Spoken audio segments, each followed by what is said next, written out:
Hai, bertemu lagi dalam pembelajaran bahasa Indonesia.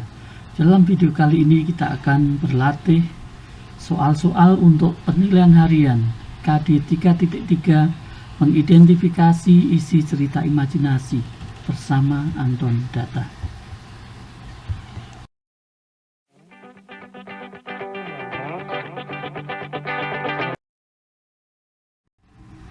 Pilihlah satu jawaban yang benar. Soal nomor 1.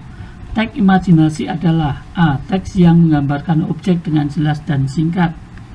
B. Teks yang berisi langkah-langkah membuat atau melakukan sesuatu. C. Teks yang memaparkan hasil pengamatan suatu objek seperti apa adanya. D. Teks yang merupakan hasil daya hayal atau imajinasi penulis. Untuk bisa menjawab soal ini, kalian harus kembali mengingat pengertian tiap-tiap teks. Teks yang menggambarkan objek dengan jelas dan singkat merupakan teks deskripsi. Teks yang berisi langkah-langkah membuat atau melakukan sesuatu merupakan teks prosedur. Teks yang memaparkan hasil pengamatan suatu objek seperti apa adanya merupakan teks hasil laporan observasi atau pengamatan, sedangkan teks yang merupakan hasil daya hayal atau imajinasi penulis merupakan teks imajinasi. Jadi jawabannya adalah yang D. Soal nomor 2, perhatikan pernyataan berikut. 1. Cerita memuat keajaiban, keanehan yang dialami tokoh yang tidak ada dalam dunia nyata. 2. Cerita bersumber dari realitas atau kejadian-kejadian nyata dalam kehidupan sehari-hari. 3. Ide cerita dapat berupa irisan dari dunia nyata dan dunia khayali yang diciptakan pengarang. 4. Isi cerita fantasi berisi pendapat dan pemikiran penulis tentang sesuatu dengan alasan yang masuk akal. Ciri cerita imajinasi ditunjukkan pada pernyataan bernomor A1 dan 2, B 3 dan 4, C 1 dan 3, D 2 dan 4. Nah, kita semua tahu bahwa cerita imajinasi itu memiliki beberapa ciri. Di antaranya, cerita memuat keajaiban, keanehan yang dialami oleh tokoh yang tidak ada dalam dunia nyata. Ciri selanjutnya, cerita itu bersumber dari realitas atau kejadian-kejadian nyata dalam kehidupan sehari-hari, namun dengan diberikan penambahan fantasi, dan cerita bisa juga bersumber dari total sebagai hasil imajinasi atau fantasi pengarang sehingga tidak ada dalam kehidupan sehari-hari. Ide cerita dalam cerita imajinasi itu dapat berupa irisan dari dunia nyata dan dunia khayali yang diciptakan oleh pengarang. Ide cerita atau isi cerita itu sifatnya fiktif atau fantasi, sehingga sebatas merupakan hasil imajinasi khayalan pengarang saja. Nah, maka dari apa yang Bapak sampaikan ini, kalian bisa menentukan dari pernyataan ini yang merupakan ciri dari cerita imajinasi adalah yang bernomor 1 dan 3. Soal nomor 3, perhatikan pernyataan berikut. 1. Tokoh dalam cerita fantasi memiliki watak dan perilaku seperti yang ada di dunia nyata. 2. Tokoh mengalami peristiwa misterius yang tidak terjadi dalam kehidupan sehari-hari.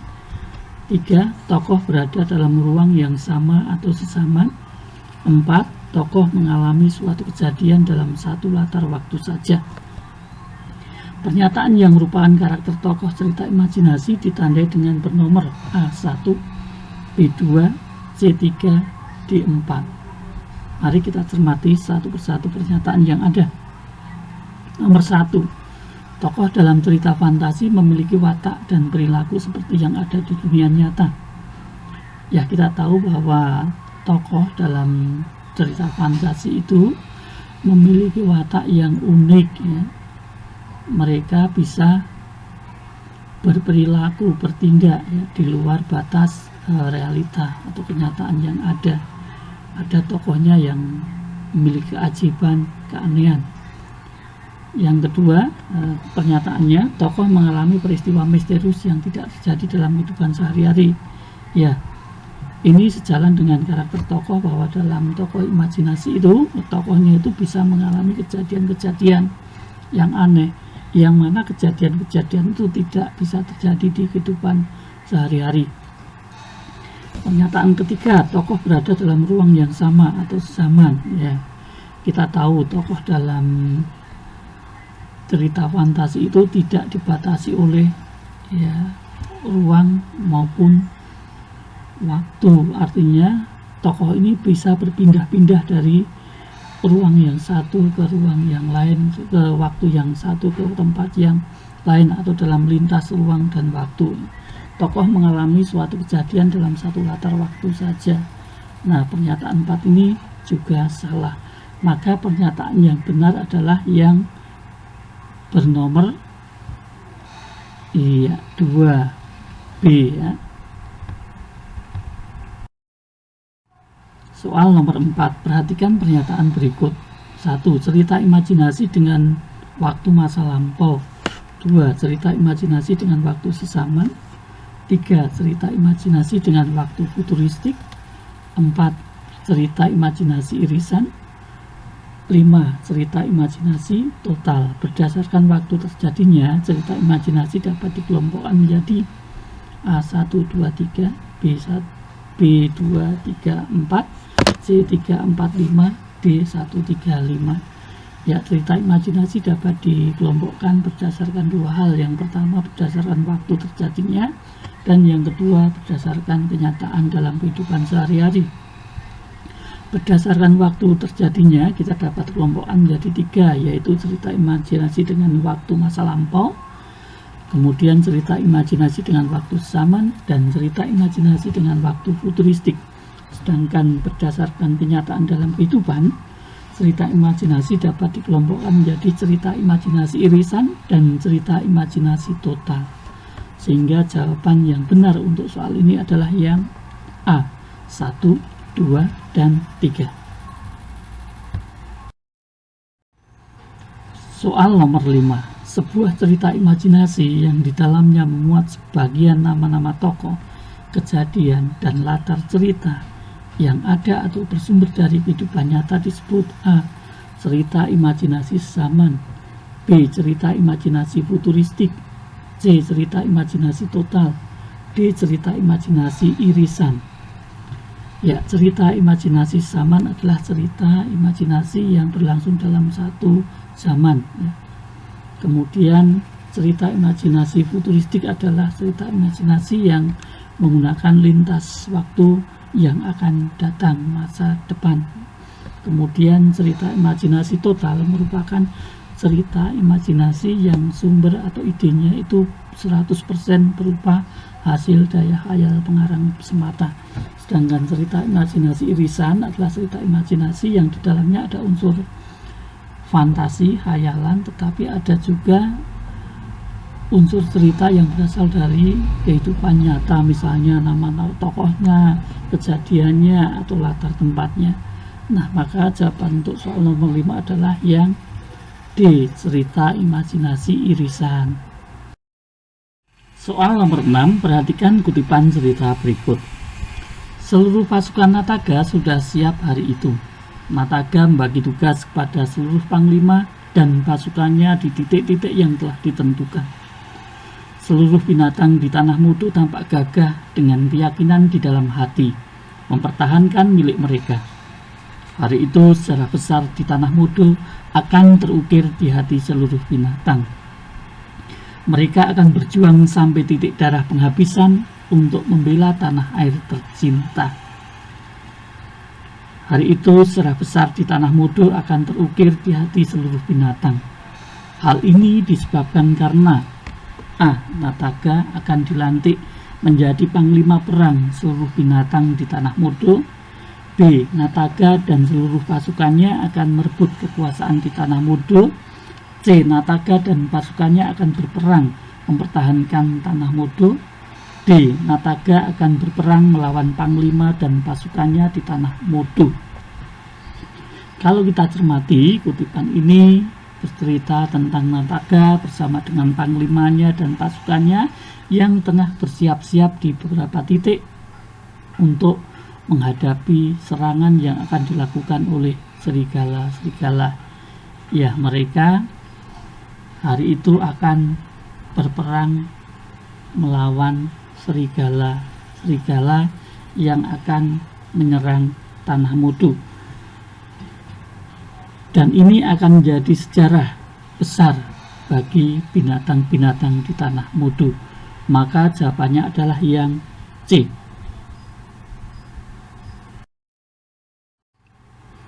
Soal nomor 7, perhatikan kutipan cerita berikut. 1. Pasukan siluman serigala mulai menginjak pulau Tanah Mudu, susul menyusul bagi air. 2. Tubuh mereka besar-besar dengan sorot mata tajam. 3. Raut wajah mereka penuh dengan angkara murka dan kesombongan, disertai lolongan panjang saling bersautan di bawah air hujan. 4. Mereka tidak menyadari dengan bahaya yang sudah mengepung. Latar tempat dalam kutipan cerita tersebut terdapat pada kalimat yang bernomor A1, B2, C3, D4. Kutipan cerita tersebut peristiwanya terjadi di Pulau Tanah Mudu. Maka kalimat yang menyatakan latar tempat terdapat pada kalimat nomor 1, sehingga jawaban soal ini adalah yang A. Soal nomor 8, perhatikan kutipan cerita berikut. 1. Pasukan siluman serigala mulai menginjak pulau Tanah Mudu, susul menyusul bagi air. 2. Tubuh mereka besar-besar dengan sorot mata tajam. 3. Raut wajah mereka penuh dengan angkara murka dan kesombongan, disertai lolongan panjang saling bersautan di bawah air hujan. 4. Mereka tidak menyadari dengan bahaya yang sudah mengepung. 5. Semua binatang tetap tenang menunggu aba-aba dari Nataga. Kalimat yang berisi penggambaran watak atau karakter siluman serigala ditandai dengan bernomor A1 dan 4, B2 dan 3, C1 dan 5, D4 dan 5. Nah, dalam kutipan ini, kalimat yang berisi watak atau menggambarkan watak maupun karakter juga perilaku siluman serigala terdapat pada kalimat nomor 2 dan nomor 3. Ya, nomor 2 menggambarkan serigala yang memiliki tubuh yang besar dan sorot mata tajam. Sementara nomor 3 memperlihatkan bagaimana watak serigala yang penuh dengan angkara murka dan sombong. Maka jawabannya adalah yang B.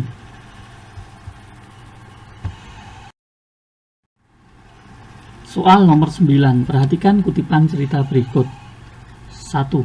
Hai, tak ada gunanya kalian melempar bola api kepada kami, seru serigala dengan sorot mata penuh amarah. 2. Binatang-binatang tidak putus asa. 3. Namun, pasukan serigala dalam jumlah 2 kali lipat, bahkan lebih dari pasukan binatang, mulai bergerak maju. 4. Binatang-binatang yang pantang menyerah juga tidak takut dengan getakan serigala. Kalimat langsung dalam kutipan tersebut ditandai dengan bernomor A1, B2, C3, D4. Kalian tentu ingat, kalimat langsung adalah kalimat yang langsung diucapkan oleh penutur. Nah, dalam teks biasanya ditandai dengan penulisannya yang ditulis di antara tanda kutip 2. Maka jawabannya adalah yang A, kalimat nomor 1. Soal nomor 10, perhatikan kutipan cerita berikut. Tiba-tiba Nataga, pemimpin perang seluruh binatang di Tanah Mudu, segera melesat menyeret ekor birunya. Mendadak ekor Nataga mengeluarkan api besar. Nataga mengibaskan api pada ekornya yang keras, membentuk lingkaran sesuai tanda yang dibentuk oleh semut, rayap, dan para tikus. Lalu ia melompat bagi kilat dan mengepung serigala dalam api panas. Serigala-serigala tak berdaya menghadapi kekuatan si ekor biru. Aspek yang ditonjolkan dalam kutipan tersebut adalah A. Tema cerita, B. Latar cerita, C. Amanat cerita, D. Kehebatan tokoh. Kalau kita simak, kutipan ini bercerita tentang Nataga yang merupakan pemimpin seluruh binatang. Ia memiliki kehebatan untuk melesat dengan cepat kemudian menyeret ekor birunya, dan dari ekor birunya bisa mengeluarkan api besar. Dengan api besar ini, Nataga berhasil mengalahkan serigala-serigala. Kemudian serigala-serigala itu pun menjadi tidak berdaya dan takut menghadapi kekuatan si ekor biru. Maka kutipan ini ada hal yang ditonjolkan, yaitu kehebatan tokoh, dan jawabannya adalah yang D. Soal nomor 11, perhatikan kutipan cerita berikut. 1. Catur Wulan adalah seorang gadis pedesaan yang sangat miskin dan berwajah suram karena menderita jenis penyakit kulit yang sangat aneh di wajahnya. 2. Masyarakat desa Vligi akan menghindari dia karena takut ketika berpapasan dengan Wulan. 3. Di suatu malam yang sunyi, Wulan bermimpi yang aneh, yakni bertemu dengan seorang pangeran bernama Rangga. Dia adalah seorang putra raja nan ramah dan tampan. Latar waktu dalam kutipan teks tersebut terdapat pada kalimat yang bernomor A1, B2, C3, D4. Latar waktu menyatakan waktu terjadinya peristiwa dalam cerita. Nah, latar waktu dalam kutipan teks ini terdapat pada kalimat yang bernomor 3, yaitu di suatu malam. Maka jawabannya adalah yang C. Soal nomor 12, perhatikan kutipan cerita berikut. Catur Wulan adalah seorang gadis pedesaan yang sangat miskin dan berwajah suram karena menderita jenis penyakit kulit yang sangat aneh di wajahnya. Masyarakat desa Vligi akan menghindari dia karena takut ketika berpapasan dengan Wulan. Untuk menutupi kekurangannya, akhirnya Wulan selalu menggunakan penutup wajah atau cadar. Di suatu malam yang sunyi, Wulan bermimpi yang aneh, yakni bertemu dengan seorang pangeran bernama Rangga. Permasalahan yang dihadapi tokoh dalam teks tersebut adalah A. Tokoh merupakan seorang gadis pedesaan yang miskin. B. Tokoh menderita penyakit kulit aneh di wajahnya sehingga dihindari oleh warga desa. C. Tokoh selalu menggunakan penutup wajah atau cadar. D. Tokoh bermimpi bertemu dengan seorang pangeran. Ya, kutipan cerita tersebut mengisahkan seorang gadis yang bernama Catur Wulan. Ia seorang gadis pedesaan yang sangat miskin, dan berwajah suram karena menderita jenis penyakit kulit yang sangat aneh. Akibat menderita penyakit kulit yang sangat aneh ini, masyarakat desa Vligi selalu menghindari Wulan. Akibatnya Wulan sendiri selalu berusaha untuk menutupi wajahnya dengan cadar. Jadi permasalahan yang dihadapi oleh tokoh dalam teks tersebut adalah karena tokoh menderita penyakit kulit aneh di wajahnya sehingga dihindari oleh warga desa. Jawabannya adalah yang B. Soal nomor 13, perhatikan kutipan cerita berikut. Wulan adalah gadis baik berhati sangat lembut yang gemar menolong sesama. Pada suatu sore, Wulan tengah bersiap-siap untuk menjenguk seorang nenek tua yang sedang sakit. Sepulang dari rumah nenek tua, Wulan merasa kebingungan karena ia pulang kemalaman dan keadaan begitu gelap. Tiba-tiba muncullah ratusan kunang-kunang yang dari tubuhnya memancarkan cahaya yang begitu terang. Latar waktu dalam kutipan teks tersebut adalah A. Pagi hari dan sore hari, B. Siang hari dan sore hari, C. Siang hari dan malam hari, D. Sore hari dan malam hari. Kalau kita simak dalam kutipan teks tersebut, kita bisa melihat latar waktunya terdapat pada kalimat kedua. Pada suatu sore, Wulan tengah bersiap-siap untuk menjenguk seorang nenek tua yang sedang sakit. Ini berarti latar waktunya adalah sore hari. Kemudian pada kalimat berikutnya, Sepulang dari rumah nenek tua, Wulan merasa kebingungan karena ia pulang kemalaman dan keadaan begitu gelap. Kemalaman dan keadaan begitu gelap artinya waktu sudah malam. Maka latar dalam kutipan teks ini adalah D. Sore hari dan malam hari. Soal nomor 14. Perhatikan kutipan cerita berikut. Jangan takut pada kami, Wulan. Kami semua membawamu ke sini supaya wajahmu yang sekarang dapat disembuhkan seperti dulu lagi, ujar kunang-kunang. Hah? Kamu? Kamu bisa berbicara? Tanya Wulan sambil menantang seekor kunang-kunang. Kami semua utusan Dewi Bulan, tegas kunang-kunang. Keanehan yang terdapat dalam kutipan cerita tersebut adalah A. Wulan dapat berbicara, B. Wulan takut kunang-kunang, C. Kunang-kunang dapat berbicara, D. Kunang-kunang dapat menyembuhkan wajah Wulan. Kalau kita simak kutipan ini ada dua tokoh, yaitu Wulan dan kunang-kunang. Wulan di sini disebut bisa berbicara dengan kunang-kunang. Ya, artinya kunang-kunang sebagai hewan dalam cerita ini bisa berbicara seperti manusia. Maka ini adalah sesuatu yang aneh. Sehingga jawaban untuk soal ini adalah C. Kunang-kunang dapat berbicara. Soal nomor 15. Perhatikan kutipan cerita berikut. Akhirnya Wulan tiba di sebuah danau di tengah hutan. Para kunang-kunang pun akhirnya berterbangan ke langit. Perlahan bersamaan dengan hilangnya kunang-kunang, awan yang ada di langit juga akhirnya ikut menyibak dan keluarlah cahaya bulan purnama berwarna keemasan. Peristiwa dalam kutipan teks tersebut terjadi di A. Di tepi hutan, B. Di tepi hutan, C. Di sebuah danau di tepi hutan, D. Di sebuah danau di tengah hutan. Kalimat yang menyatakan tempat terjadinya peristiwa dalam kutipan tersebut kita bisa lihat pada kalimat pertama. Akhirnya Wulan tiba di sebuah danau di tengah hutan. Nah, maka peristiwa dalam kutipan ini terjadi di sebuah danau di tengah hutan. Jawabannya yang benar adalah yang D. Soal nomor 16. Perhatikan kutipan cerita berikut. Dengan gemetar Wulan menerima sebuah botol berisi air. Secara perlahan Dewi Bulan kembali masuk ke dalam bayangan pantulan bulan di permukaan air danau. Wulan segera membasuh wajahnya dengan air kecantikan pemberian Dewi Bulan. Tanpa disadari, Wulan tertidur di sana. Sungguh ajaib air yang diberikan oleh Dewi Bulan.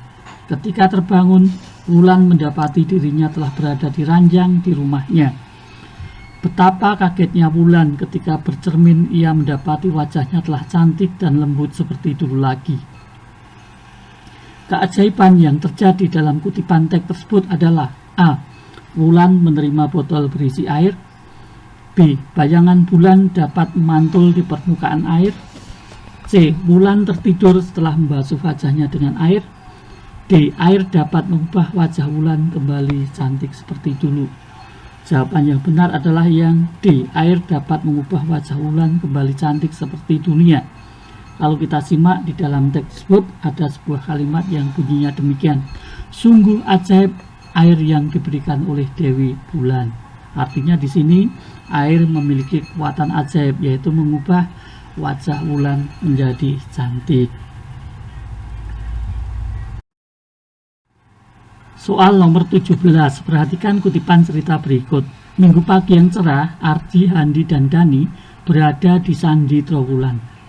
Mereka merupakan siswa pilihan dari sebuah SMP yang sedang melakukan tugas pengamatan untuk karya ilmiah remaja. Di tengah keramaian orang yang sedang berwisata, mereka sibuk menyelesaikan laporannya. Sudut pandang penceritaan dalam kutipan teks tersebut adalah A. Orang pertama, B. Orang kedua, C. Orang ketiga, D. Orang pertama dan kedua. Sudut pandang penceritaan adalah bagaimana pengarang memposisikan dirinya di dalam bercerita. Apakah dia menceritakan diri sendiri sehingga disebut sudut pandang orang pertama, ataukah dia menceritakan tentang orang lain sehingga disebut menggunakan sudut pandang orang ketiga. Nah, kalau kita simak di dalam cerita ini, pengarang menceritakan anak yang bernama Ardi, Handi, dan Dani. Berarti pengarang menceritakan tentang orang lain. Kata kuncinya kita lihat pemakaian kata ganti mereka yang mengacu pada Ardi, Handi, dan Dani. Maka jawaban untuk soal ini adalah yang C, orang ketiga. Soal nomor 18, perhatikan kutipan cerita berikut. Dar, bunyi geledek mengeram seperti singa yang mengaum kelaparan. Cuaca berubah seketika ketika terlihat kilatan cahaya berbenturan satu sama lain dengan hebatnya. Angin kencang yang terus menghantam diselingi debu-debu bertaburan dengan kencangnya. Orang berlalu lalang menuju bangunan berjajar rapi di pinggir jalan yang di setiap pintunya tertulis nama pemiliknya. Akibat kilatan guntur yang terus bersautan menuju ke tanah, sebuah lubang yang cukup luas terbentuk. Lubang tersebut terhimpit di antara dua rumah yang berdekatan. Kutipan teks cerita imajinasi tersebut merupakan bagian A. Orientasi, B. Komplikasi, C. Resolusi, D. Koda. Ya, kita semua sudah tahu bahwa cerita imajinasi ini memiliki struktur bagian yang terdiri dari orientasi, komplikasi, resolusi, dan koda. Orientasi adalah bagian awal cerita, di mana di sini menggambarkan kondisi awal ya dari sebuah cerita atau permulaan cerita. Sedangkan komplikasi bagian yang menunjukkan adanya permasalahan dalam cerita ya, permasalahan mulai ada, muncul dan berkembang sampai dengan adanya konflik ya, ada klimaks.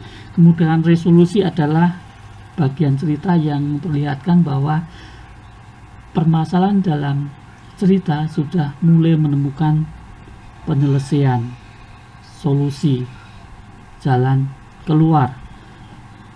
Dan koda adalah bagian akhir cerita. Maka kutipan ini kalau kita cermati adalah termasuk pada bagian A, orientasi. Soal nomor 19, perhatikan kutipan cerita berikut. 1. Seluruh pasukan Nataga sudah siap hari itu. 2. Nataga membagi tugas kepada Panglima dan seluruh pasukannya di titik-titik yang sudah ditentukannya. 3. Seluruh binatang di tanah Modo tampak gagah dengan keyakinan di dalam hati.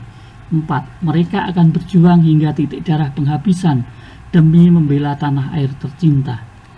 Penggunaan kata ganti orang kedua jamak terlihat pada kalimat A1, B2, C3, D4. Kalau kita perhatikan kutipan ini, hanya ada satu pemakaian kata ganti, yaitu mereka. Nah, mereka ini termasuk kata ganti orang kedua jamak, maka jawabannya adalah yang D, kalimat nomor 4. Soal nomor 20, perhatikan kutipan cerita berikut. Di suatu malam yang sunyi, Wulan bermimpi aneh, yakni bertemu dengan seorang pangeran bernama Rangga. Keinginan Wulan untuk berkenalan dengan sang pangeran membuat Wulan semakin sering memimpikannya. Sudah Wulan, singkirkan mimpi konyolmu itu, kata ibu kepada Wulan ketika melihat anak perempuannya tengah melamun di jendela kamarnya. Aku tidak ingin menyakiti hati kecilmu itu. Kamu bebas menyukai siapa saja, tapi aku hanya tidak mau kamu akhirnya kecewa nanti. Sebenarnya yang ada dalam pikiran Wulan sama dengan ibunya. Mimpi Wulan memang terlalu tinggi. Orang-orang pedesaan saja takut ketika bertemu Wulan, apalagi dengan Pangeran Rangga ketika bertemu dengannya. Konflik yang dialami oleh Wulan adalah A. Wulan bermimpi bertemu Pangeran Rangga, B. Wulan ingin berkenalan dengan Pangeran Rangga, C. Wulan takut kecewa ketika bertemu dengan Pangeran Rangga, D. Ibu Wulan melarang Wulan bertemu Pangeran Rangga. Kalau kita cermati dalam kutipan teks ini, permasalahan muncul ketika Wulan bermimpi bertemu dengan Pangeran Rangga. Semenjak Wulan bermimpi bertemu dengan Pangeran Rangga ini, Wulan selalu memikirkan Pangeran Rangga dan ingin sekali untuk berkenalan. Namun kenyataannya keinginannya untuk berkenalan dengan Pangeran Rangga ini ditentang oleh ibunya karena ibunya takut bahwa nanti Wulan akan kecewa. Sebenarnya apa yang dipikirkan oleh ibunya ini juga dipikirkan oleh Wulan, karena Wulan menyadari bahwa memang orang-orang desa saja takut melihat Wulan, apalagi nanti ketika Pangeran Rangga melihatnya. Maka konflik yang dialami oleh Wulan dalam hal ini termasuk jenis konflik batin, yaitu Wulan takut kecewa ketika bertemu dengan Pangeran Rangga yang C. Nah anak-anak, sekian dulu untuk latihan soal kali ini. Bapak berharap kalian bisa mempelajari soal-soal ini sehingga nanti kalian siap untuk menghadapi penilaian harian.